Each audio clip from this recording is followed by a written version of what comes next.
Assalamualaikum warahmatullahi wabarakatuh. Halo semua, perkenalkan nih nama aku Herlian Pratama, mahasiswa UIN Sultan Toha Saifuddin Jambi dengan NIM 2012342. Nah, baiklah di sini saya memenuhi tugas akhir semester yaitu video interaktif dengan mata kuliah Teknologi Informasi dengan dosen pengampu Ibu Rikal Saputri MPD. Nah, baiklah, mari kita sama saksikan video interaktif yang berjudul tentang teori masuknya Islam ke Nusantara. Dapat kita ketahui bahwa Indonesia termasuk ke dalam salah satu wilayah yang letaknya cukup strategis. Wilayah Indonesia banyak yang dilalui oleh para pedagang yang berasal dari Timur Tengah, India, Malaka, dan juga Cina. Sebagian besar para pedagang tersebut memeluk agama Islam. Pedagang Islam inilah yang berperan penting dalam proses masuknya agama dan kebudayaan Islam di Indonesia. Meskipun demikian, banyaknya perdebatan mengenai kedatangan Islam di Indonesia itu mencakup 3 masalah pokok. Yang pertama yaitu dari mana sih tempat asal kedatangan Islam bisa masuk ke Indonesia. Lalu, dari siapa yang pertama kali menyebarkan agama Islam di Nusantara? Selanjutnya, kapan agama Islam masuk ke Nusantara atau ke Indonesia?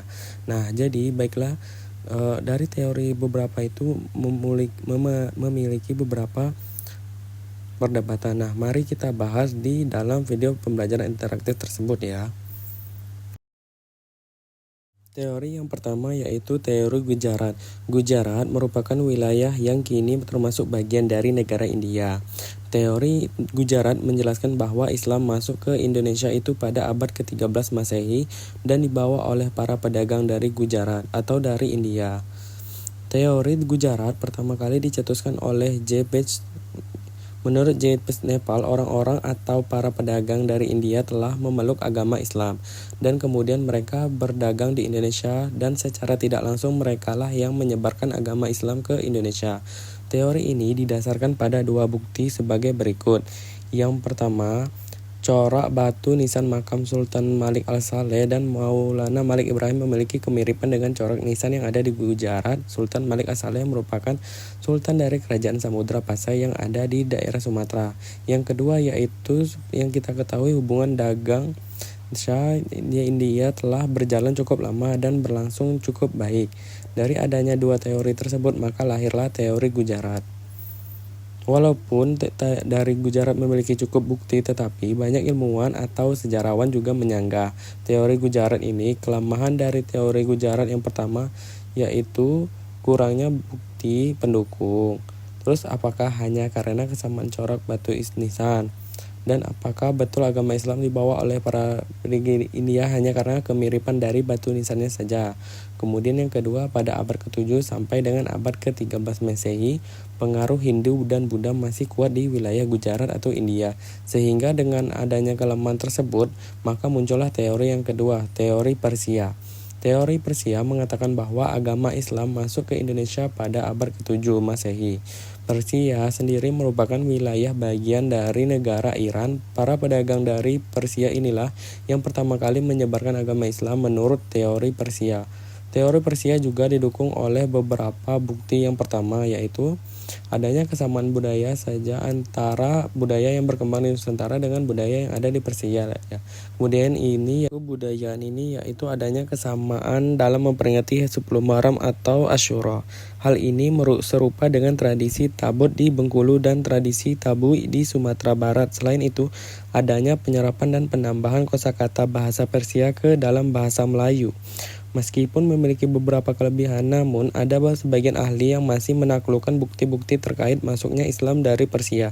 Hal ini dikarenakan bukti-bukti yang ada masih diragukan dan masih dirasa kurang kuat. Terlebih lagi, Persia bukanlah wilayah pusat dari agama Islam. Dan juga pedagang yang berasal dari Persia jumlahnya tidak seberapa. Pedagang Persia yang bertransaksi di Indonesia saat itu masih kalah jumlahnya dengan pedagang dari Arab, Cina, dan juga India. Dan adanya kelemahan tersebut, maka teorinya ketiga yaitu teori Mekah. Teori Mekah menyatakan bahwa pengaruh Islam telah masuk ke Nusantara pada sekitar abad ke-7 oleh pedagang Arab dan juga para musafir Arab yang memiliki semangat tinggi dalam penyebaran agama Islam sampai ke Nusantara. Bukti pendukung dari teori Mekah ini yaitu Yang pertama, adanya catatan Ibnu Battuta yang menjelaskan Raja Samurapasai menganut mazhab Syafi'i. Mazhab Syafi'i merupakan mazhab terbesar di Mesir dan juga Arab. Selain alasan kesamaan mazhab, Buya Hamka juga melihat bahwa gelar raja-raja Samudra Pasai adalah Al-Malik, bukan Syekh atau Khan seperti yang terjadi di Persia dan India. Di samping itu, pada abad ke-13 telah terdapat ulama-ulama Jawa yang mengajarkan tasawuf di Mekah. Meskipun didukung oleh beberapa bukti teori, Mekah juga memiliki kelemahannya. Salah satunya yaitu kurangnya fakta terkait peranan bangsa Arab dalam proses penyebaran agama Islam di Indonesia.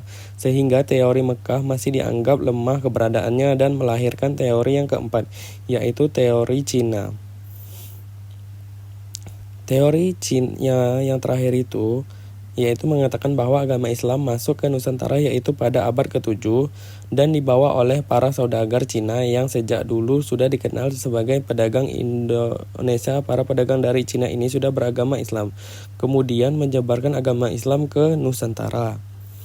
Masuknya agama Islam ke Indonesia juga bertepatan dengan banyaknya migrasi orang Cina Muslim ke negara Asia Tenggara, terutama wilayah Nusantara yang pada umumnya kebanyakan memasuki daerah Sumatera bagian selatan yang terjadi pada abad ke-9 Masehi atau tahun 879 Masehi. Teori Cina ini juga didasarkan oleh beberapa bukti. Yang pertama, banyaknya jumlah pendakwah yang berasal dari keturunan Cina dan memiliki pengaruh yang besar pada masa Kerajaan Demak. Kerajaan Demak sendiri merupakan kerajaan Islam pertama yang ada di Pulau Jawa, sehingga hal tersebut menjadi faktor besar dalam teori ini. Terdapat pula penjelasan mengenai Kesultanan Demak yang didirikan oleh Raden Patah yang merupakan keturunan dari Cina. Bukti yang kedua yaitu terdapat pada masjid di beberapa kota di Indonesia yang memiliki arsitektur Cina, seperti contohnya Masjid Cheng Ho di Surabaya yang kaya akan ornamen Cina. Laksamana Cheng Ho sendiri dipercaya sebagai seorang penjelajah Muslim Cina yang turut menyebarkan Islam di Nusantara.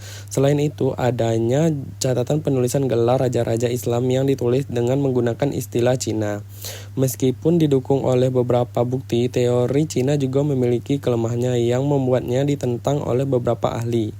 Pasalnya, teori Cina tidak menjelaskan masuknya Islam ke Nusantara. Teori Cina hanya menjelaskan peranan Cina dalam pemberitaan yang membuat bukti-bukti Islam telah masuk ke Nusantara.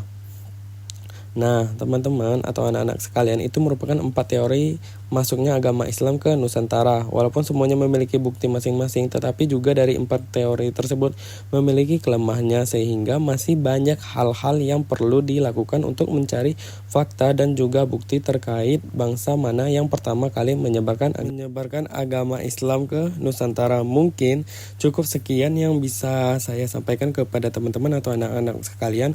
Perhatiannya saya kurang lebih saya tutup. Wassalamualaikum warahmatullahi wabarakatuh.